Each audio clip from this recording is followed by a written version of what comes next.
dutelako bata bestaren artean.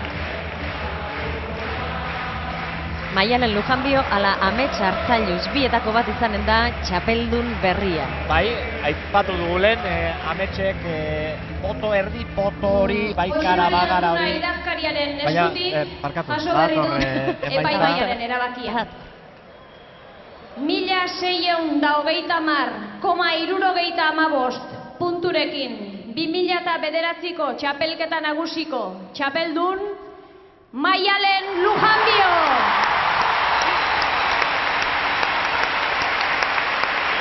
Hortxe dugu.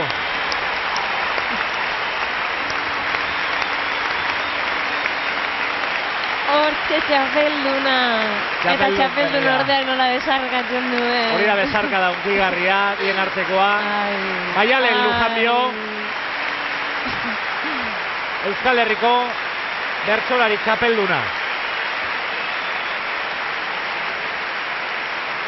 Eta hor, burutik bururako bidea, txapelak egingo duena. Ze besarkada sentitxuak, ze berrak. Egonen da momentu honetan Maialen, ze ukituta, ze unkituta. Poza, hori da, poza, berea eta bere lagunena.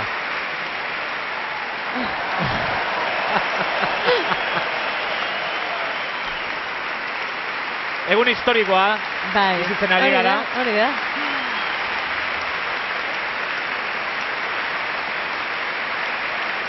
Eta hau izango ote da bertsolaritzak hartuko duen bide berriaren ikurra. Emakume bat, bertsolari txapelduna.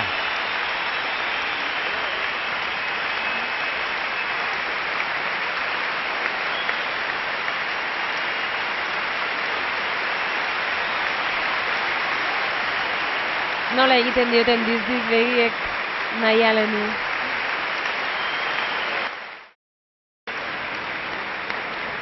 Bigarren postuan, 1582 puntu bilduta, Amets Artzailuz. Hortxe txapeldun orde elegantea. Hau ere pozik, pozak zoratzen. Hirugarren, Jon Maia. Ara, Jon. Pozik egonen den Jon. Esan dugu lehen ere, txapelketa honetan oso zentratuta, ondo ari zela, eta gaur ere ikusten da. Puntu mordoa bildu du, eta bertzotan oso ondo eginez, hirugarren gelditu da Zumaiarra. Bai, hankasartze gutxi egin ditu Jonek ere. Laugarren postuan, 1058 punturekin, Andoni Egaña. Hortxe txapeldun handiari, zenbat txalo, zenbat miresmen. Eta ziurrenik, bere azken txapelketa izango dau. Bai, hala errandu berak behintzat. Eta bai, txapela jantzea bakarri falta zaigu, Maialen txapelarekin ikustea eta bere agurra ditzea. Txapelduna, benetako txapeldun bihurtzeko unea. Maialen Lujanbio, zatoz sariak jasotzera.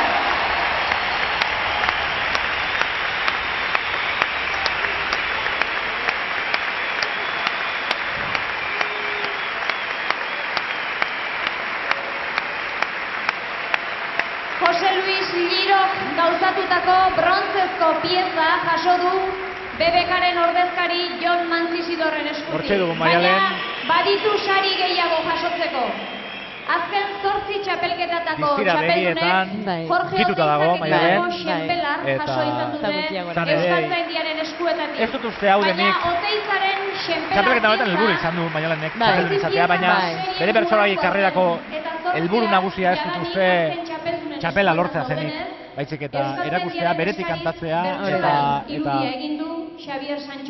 bere bertsolari izaera hori eraikitzea. Bai, berak ere errandu behin baino gehiagotan. Baina bere kantatzeko manera horrek, bere lan horrek ekarri dio azkenean txapela. Bertsolari ikaragarria da, bai. Bere burua traizionatu gabe. Hori da. Horrek ez dut, aurreko bertsolariek ere bide horretatik egin dute zera. Txapela Jose Agirrek jantziko dio Maialeni.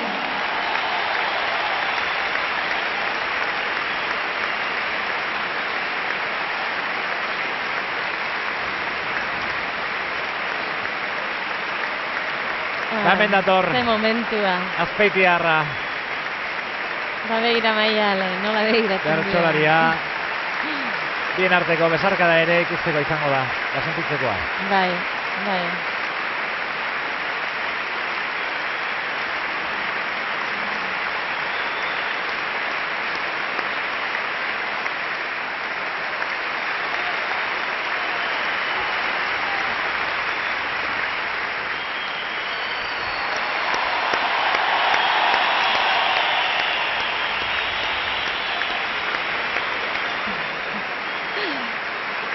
Hortxe dugu, txapeldun berria. Maialen Lujambio. 2009ko Euskal Herriko txapelduna.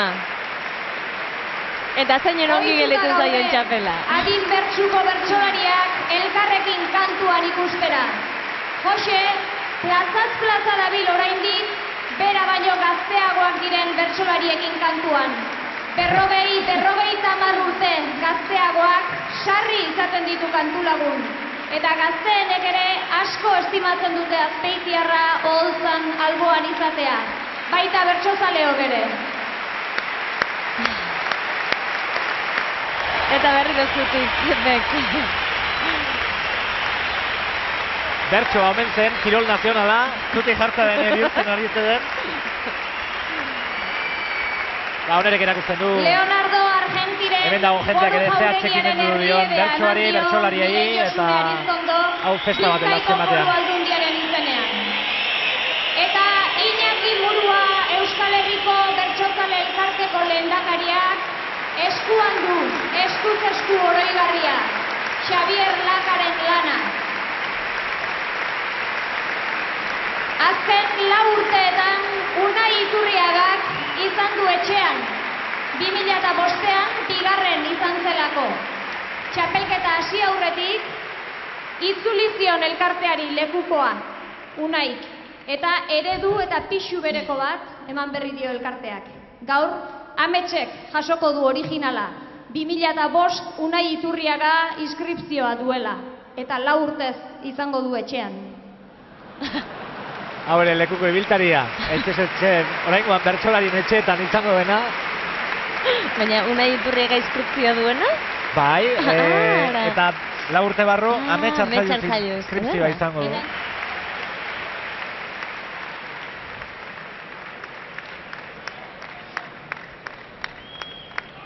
Eta hortxe jo Maia, hau ere unkituta egongo da. Bai. Carlos Ruiz jaunak eman dio Gipuzkoako kutxaren izenean ikaragarria izan da. Gipuzkoan, Nafarroan eta Lapurdin jokatu diren saioetan izan dugu babesle kutxa. Eta oso txapelketa ona betea egin du Jonek. Denek bezala.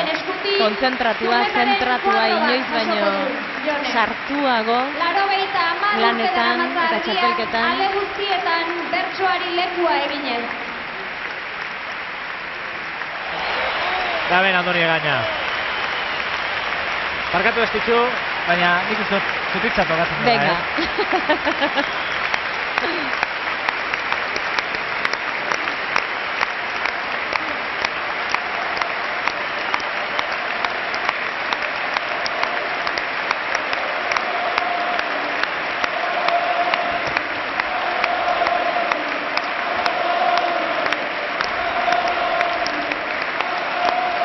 Venga. Azken urteetan Bertsozale Elkartearen proiektuaren laguntzaile dugun Gipuzkoako Foru Aldundiaren izenean Estibalitz Alkortak eman dio saria Andoniri.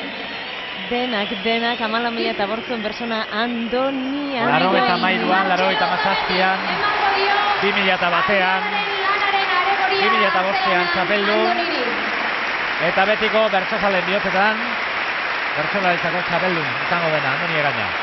Eta Martxelo Otamendik eman dio gainera oroigarria, gaur behin baino gehiagotan aipatu du Andoni bertsotan egunkaria utzia. Bai.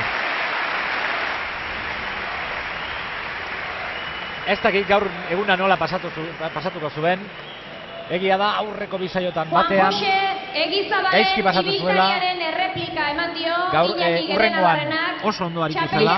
Bikain. Araban jokatu diren saioen babesle eta gaurkoan denetik ikusi dugu gauza oso onak bikainak, badakigu denok nahi bertsolari bikaina duguna.